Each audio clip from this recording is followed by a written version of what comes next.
Right then, it's all back together. I've just given it a quick pressure test. I was using, this time I'm using this C4 machine here. I got really cheap smoke machine, and I was really impressed with it because I put a pressure gauge on it here. Watch what it does.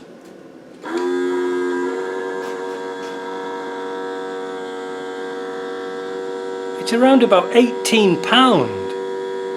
Well, my old one, actually it's 18 and a half. I'll turn this off before it blows itself up. One downside, it hasn't got an on-off switch here, it's only got an on-off for the smoke.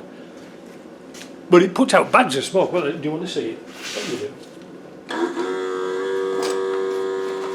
Listen to this for pressure. Oh, wait a minute. Smoke.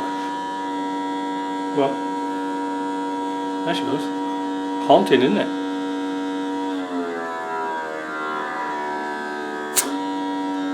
Now I just tested this box. I've just tested this box, and the only thing I found when I put a bit of pressure in it is the speedo drive kept popping out. Well, that was it. I went round it with some soapy water, just double checked everything, and it feels really nice. You know, it's obviously got that little bit of clunky backlash from the not the intermediate gears, from the high and low selector. But you can't do anything about that. You can't do anything about it because it's the way the teeth are. I was just trying to show you one, but I haven't got one. You say, yeah, no, I'm happy with that. And I started to trim round here. Oh, you can't see, can you? Started to trim round here the sealer. So what we'll do is we'll get this off the bench tomorrow. Oh, it's nearly 5 o'clock now. And we'll have a go at doing another one because I've got another one to get out of the way. I'm doing a 1.4, but this time it's going to be an El Cheapo version. Why?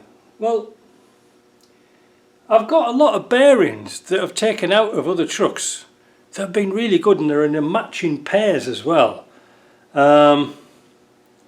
And I was kind of impressed with them. Like the taper roller bearings, they were pretty good. And I've run them under the microscope and they've been really, really nice. So there's no point changing them for the sake of changing them. So I'm going to see if I can build a box up, like a 1.4, 1.410, because, you know, they fit on old trucks, 300 TDIs, 200 TDIs, you know, all the old stuff. So it's not sort of really performance needed, but this one here had all new bearings in. Hey, I tell you something, I ordered some bearings from Ashcroft's. Just the bearings for one of these LT230s. I think they're £85. Are they £85? £85, so I got 2 sets because I thought, well, shipping's not going to be much difference. £60 for shipping from UK. But that was by TNT, because you can't send anything by Canada or by the post office, because Canada's on strike. Canada Post's on strike again. You can tell it's getting near Christmas, can't you?